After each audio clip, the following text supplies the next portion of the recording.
Мыйзам бул бардыгы үчүн бирдей милдеттүү жүрүм-турумдардын эрежеси камтылган ченемдик укуктук акт. Алар адамдардын укуктарын жана милдеттерин өз ичине камтыйт жана көп ирет колдонууга багытталат. Эгерде ар бир адам жасаган ишин мыйзам чегинде аткарса, эч кимдин укугу бузулмак эмес. Тилекке каршы турмуш зарылдыгы айрым учурда мыйзам бузууларга дуушар кылып, натыйжада адам эркиндиктери жана укуктарына доо кетүүдө. Эфирде мына ушул укугу бузулган жарандардын суроолоруна мыйзам чегинде жооп берүүчү юристтен кеңеш көрсөтүүсү. Саламатсыздарбы? Бүгүн сиздердин суроолоруңуздарга адаттагыдай эле тажрыйбалуу юрист Мырзабеков Чыңгыз Авазович жооп берет. Бизден алыстабаңыздар. Саламатсызбы, Чыңгыз мырза? Студиябызга кош келипсиз. Өткөн көрсөтүүдөн соң бизге көптөгөн суроолор калтырылган. Албетте аларга сиз убакыттын жетишинче, мүмкүнчүлүктүн болушунча жооп бересиз деген ишенимдемин. Анда мен суроолорду кезеги менен окуй берсем. Биринчи суроо. Менин агам 65 жашта, союз мезгилинде курулушта иштеп, 3 бөлмөлүү үй беришкен. Андан кийин үйлөнүп, чоң там салган. 3 балалуу болгондо аялы менен ажырашып кетишкен эле. Кийин салган үйүн балдарына берген. Эми белек алган 3 бөлмөлүү үйүндө талашып жатышат. Ушул мыйзамдуу деп Бишкек шаарынан суроо жөнөтүшкөн. Бул эгерде белекке берилген үй болсо, бул жубайдын биринин жеке мүлкү болуп саналат. Бул талашууга жатпайт. Ал эми жалпы мүлк болуп эсептелинген турак жайды балдарына берди деп жатасыз. Ал эми бул жубайлардын никеге турганга чейин же никеге тургандан кийин берилген белектер жубайлардын ар биринин жеке менчиги болуп саналат. Рахмат. Экинчи суроо. Биздин балабыз жубайы менен ажырашып кеткен. 4 жаштагы кызы бар. Ал азыр тайенесинин колунда. Апасы Россияга кетип калган. Балам алимент төлөсө да кызын көрсөтпөйт. Кантип өзүбүзгө өткөрүп алсак болот деп Токтогул районунан жөнөтүшкөн. Балдарыңызды көрсөңүз болот. Кыргыз Республикасынын үй бүлө кодексинин 71-чи беренесинде көрсөтүлгөндөй, ар бир бала өзүнүн атасы менен, туугандары менен катташууга, баласына каралашууга, анын билим алуусун көзөмөлдөөгө укуктуу. Ал эми баланы алуу үчүн ар бир мамлекеттик администрацияда, социалдык коргоо башкармалыктарында баланын укуктарын коргоо боюнча атайын бөлүм бар. Ошол бөлүмдүн корутундусунун негизинде сот баланы сизге алып бериши мүмкүн. Кайрадан кийинки суроону уланта берели. Кызым 2 жыл мурун Ноокат районуна турмушка чыккан эле. Турмушу болбой, 1 балалуу болгондо ажырашып кетишти. Азыр баласы 3 жашка чыкты. Күйөөсү Россиянын жараны. Экөөнүн ортосунда нике күбөлүгү жок. Баласына туулгандыгы тууралуу күбөлүк да алып берген эмес. Андан кабар да албайт. Сотко берип, алимент бөлдүрүп алсак болобу деген суроо. Алса болот. Бун үчүн аталыкты аныктоо үчүн сотко кайрылыңыз. Аталыкты аныктагандан кийин сот тартибинде алимент чегерилет. Эгерде алимент төлөөчү Россия Федерациясынын жарандыгын алган болсо, Минск шаарында түзүлгөн 12 мамлекет катышкан атайын конвенция бар. Ошол конвенциянын негизинде Кыргыз Республикасында чыгарылган соттук чечимдер Россия Федерациясынын аймагында демек аткарууга уруксат берилет. Сиз Россиянын жаранынан дагы алимент өндүрүүгө укугуңуз бар. 2015-жылдын август айында менин баламды бирөөлөр уруп өлтүрүп кетишкен. Андан бери 1 жылга жакын убакыт өтсө да соту чечиле элек. Дагы кимдерге кайрылсам болот деген суроо келген. Кылмыштар чоң коркунуч келтирбеген, анча оор эмес. Оор жана өзгөчө оор кылмыштар болуп бөлүнөт. Ал эми адам өлтүрүү бул кылмыш жаза кодексинде өзгөчө оор кылмыштарына кирет.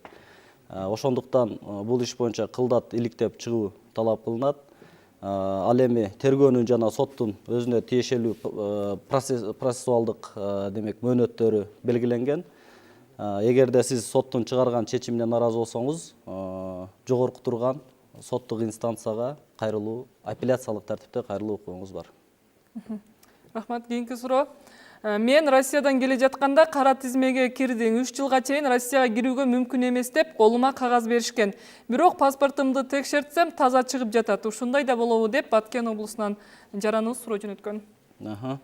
Мындай учурлар кездешет. Себеби дегенде сиз текшерген сайт бул эмгек мигранттарынын сайты. Ал эми Россия Федерациясынын сот тартибиндеги чыгарылган чечимдин негизинде болгон болсо, бул атайын Россия Федерациясынын чек ара кызматына аткарууга берилет. Ошондуктан бул сайтта тизмеде сиздин фамилияңыз чыкпай калышы мүмкүн.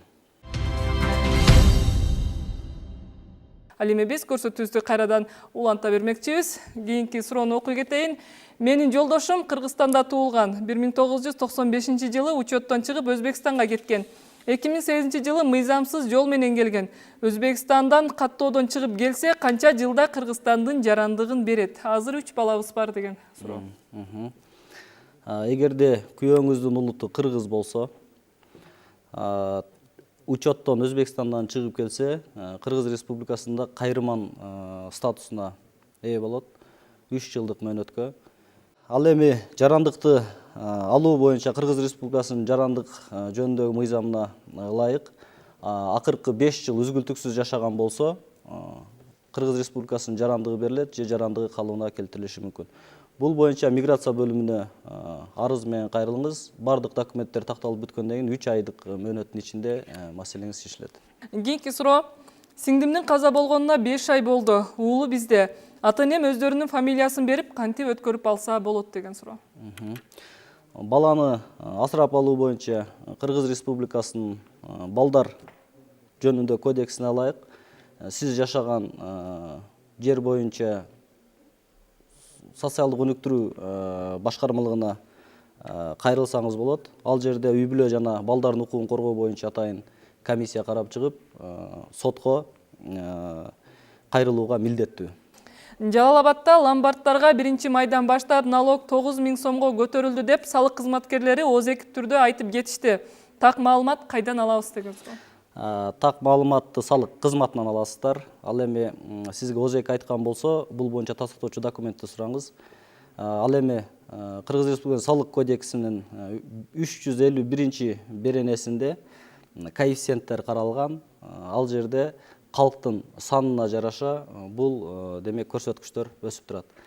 Жалал Абад шаарында буга чейин 100 миңге чейин калк болсо, бүгүнкү күндө 100 миңден жогору демек калктын саны 100 миңден жогорулады. Ошондуктан бүгүнкү күндө ошол коэффициентке ылайык салыктар көтөрүлдү.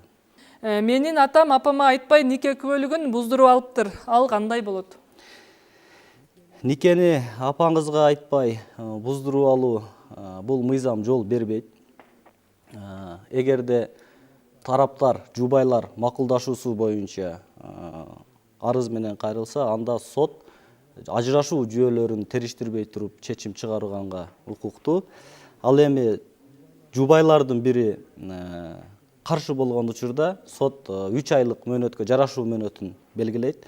Эгерде ошол мөөнөттүн ичинде жарашууга келишпесе, анда жубайлардын биринин талабы боюнча нике бузулушу мүмкүн. Кийинки суроого өтө берели. Мен бирөөлөрдөн 200 000 сомго баалап, анын 100 000-ин берип машина алгам. Бирок ал автоунаа бузулуп калып, кайра берип салгам. Азыр акчамды бербей жатышат. Эмне кылсам болот деген суроо жөнөткөн. Талаш маселелер сот аркылуу чечилет. Колуңуздагы бар далилдер боюнча сотко кайрылыңыз. Соттун чечиминин негизинде атайын соттук аткаруучулар кызмат бөлүмү сиздин акчаңызды өндүрүп беришет. Рахмат жоогуңузга. Урматтуу телекөрүүчүлөр, сиздер юристтен кеңеш көрсөтүүсүн көрүп жатасыздар. Эскерте кетсем, бүгүн сиздердин суроолоруңуздарга тажрыйбалуу юрист Мырзабеков Чыңгыз Авазович жооп берүүдө. Эгерде сиздер да юристтин кеңешине муктаж болуп турсаңыздар, биз менен байланышып, экрандагы даректер боюнча өз суроолоруңуздарды калтырсаңыздар болот. Белгилей кетсем, биздин WhatsApp номерибиз да иштеп жатат. Ал номер аркылуу өзүңүздөрдүн видео суроолоруңуздарды жөнөтүңүздөр. Ал эми азыркы кезекте сырттагы жарандардын видео суроолоруна беребиз. Юристке суроом, эгерде кыз ала качууда кыз каршы болсо, ала качкан тарап мыйзамдуу түрдө жооп береби? Албетте мыйзам алдында жооп берет. Биздин салт санаа каада салттарыбызда бар болгондугу менен мыйзам алдында жоопкерчилик каралган. Кылмыш жаза кодексинин 155-беренесинде аялдын кыздын эркинен сырткары мажбурлоо жолу менен никеге тартуу же болбосо ала качуу бул айып же 5 жылга чейинки мөөнөткө эркиндигинен ажыратуу жазасы белгиленген. Ал үчүн эмне кылыш керек? Ал үчүн эгерде ошондой учур катталса, алып качуу же болбосо ушундай алып качууга мындай коркутуулар, никеге тур деп баягындай мажбурлоолор болсо, токтоосуз түрдө укук коргоо органдарына кайрылуу зарыл.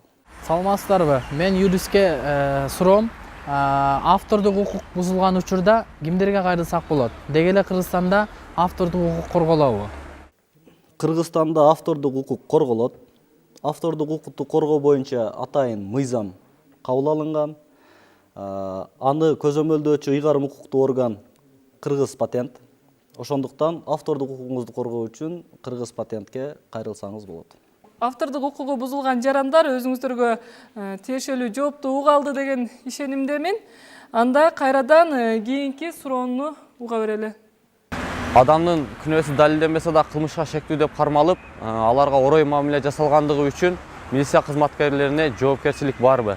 Мисалы, жакында эле биздин бир досубуз кылмышка эч кандай тиешеси жок, бирок шектүү болуп кармалып, аларга милиция кызматкерлери тарабынан зордук зомбулук көргөзүлүп, орой мамиле жасалганына мындай эч кандай тыянак, эч кандай жоопкерчилик болгон жок.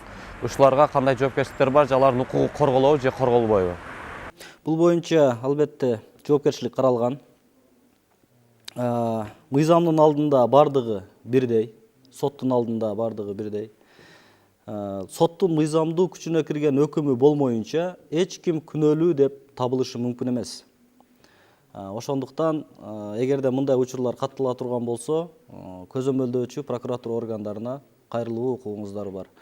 Мындан сырткары адвокатыңыздарга кайрылсаңыздар, бул боюнча сөзсүз түрдө чаралар көрүлөт. Албетте Кыргызстанда адам укугу жогорку деңгээлде каралган, адам эркиндиктери жана укуктары кол тийгиздеп келебиз. Ал эми кийинки суроо башка багытта, кийинки суроону дагы чогуу көрөлү. Мен автоунаамды доверенность менен сатып алгам, бирок техпаспорт бирөөнүн башка бирөөнүн атына жазылган болгон. Бирок азыр автоунаамдын ээси башка чет өлкөдө болгондугуна байланыштуу мен өзүмө автоунаамды кантип өткөзүп алсам болот?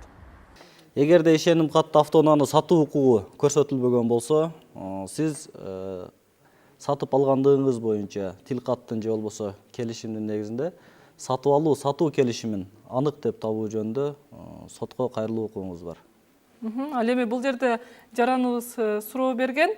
Мен автоунааны өзүмдүн атыма өткөрүп алайын десем, ээси Кыргызстанда эмес экен, кандай кылсам болот деп. Бул боюнча ошол эгерде Кыргыз Республикасында жок болсо, аны сатып алгандыгы жөнүндө ишеним кат берилген. Ишеним кат ошол баягы сатып алуу, сатуу келишимин негиздөөчү документ болуп саналат. Ошол ишеним каттын негизинде же болбосо саткандыгы жөнүндө тил каттын негизинде сатып алуу, сатуу келишимин анык деп табуу жөнүндө сотко кайрылса, сот тарабынан бул маселе чечилет. Албетте бизге суроо менен кайрылган жарандарыбыз көп. Анда кийинки суроону дагы чогуу көрөлү. Өзүңүздөр билгендей эле мынакей биздин Кыргызстанда көптөгөн шайлоолор болуп жатат. Жакында эле жогорку кеңешке жана ошондой эле биздин Ош шаарыбыздын шаардык кеңешке шайлоолор болуп өттү.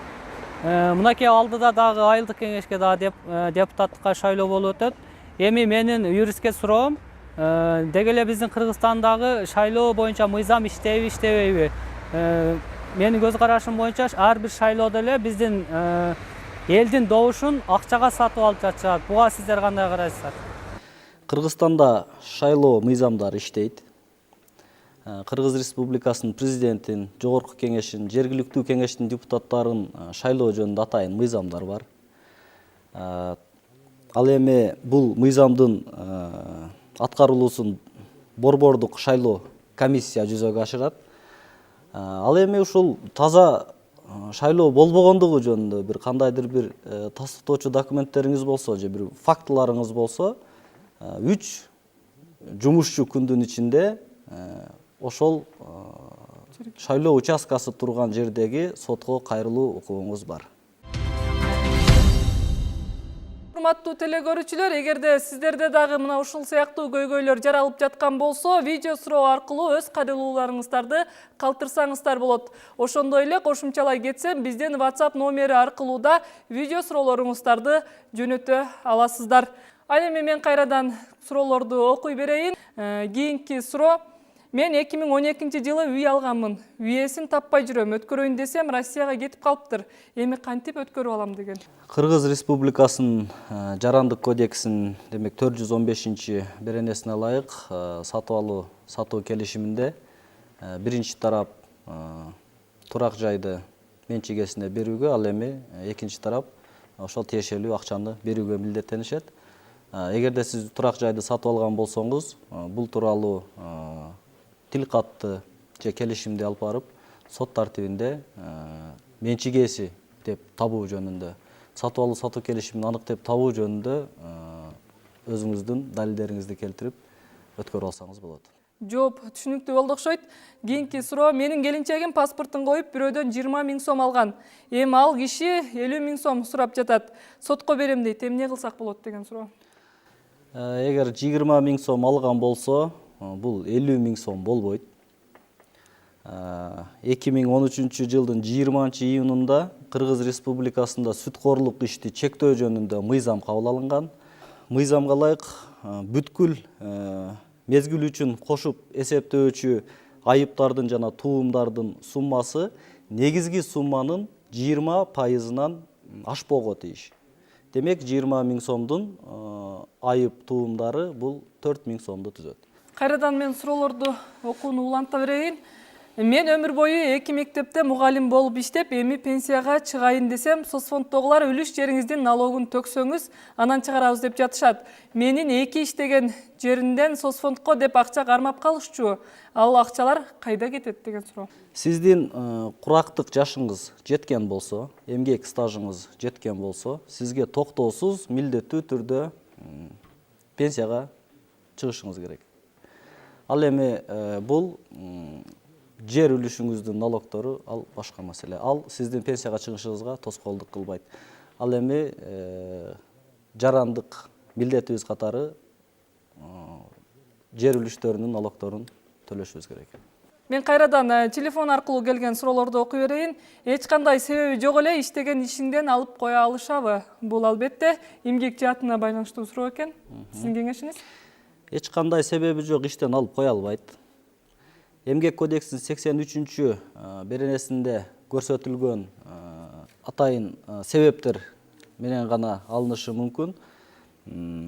Алар мындай уюмдар жоюлганда, штат кыскартканда, медициналык корутундусунун негизинде, аттестациянын натыйжасынын квалификациялык жетишпестиги, жүйөлүү себепсиз 3 сааттан ашык демек жумушка келбестиги же мас абалда жумушта болуусу. Ушундай сыяктуу бир топ себептер аркылуу гана жумуштан четтетилбесе, эч кандай себеби жок, жумуштан эч ким алынбайт. Бул Кыргыз Республикасынын эмгек кодекси тарабынан кепилденет. Мен акыркы суроону окуй кетейин. Урматтуу телекөрүүчүлөр, сиздерден кечирим сурайбыз. Суроолор өтө көп келгендиктен айрым жарандарыбыздын суроолорун окууга убакыт жетишпей калды.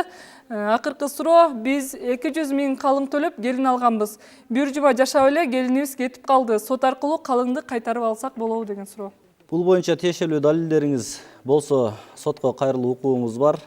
Негизи эле Кыргыз Республикасынын жарандык процессуалдык кодексине ылайык ким өзүнүн укугун бузулду деп эсептесе, сотко кайрылуу укугу бар. Чыңгыз мырза, сизге чоң рахмат. Албетте убакыттын жетишинче, колуңуздун келишинче, мүмкүнчүлүккө жараша жарандарыбыздын суроолоруна жооп берүүгө аракет кылдыңыз. Чынында бүгүн суроо аябай көп болду. Ал эми урматтуу телекөрүүчүлөр, ушуну менен бизге бөлүнгөн убакыт да соңуна келип жетти. Эгерде сиз да мыйзам бузууларга дуушар болуп, укугуңуз тебеленип жаткан болсо, биз менен байланышыңыздар. Биздин өлкөдө сиздин эркиндигиңиз жана укугуңуз кол тийгис экендигин эч качан унутпаңыз. Кайрадан кийинки көрсөтүүлөрдөн жолугушканча саламатта туруңуздар.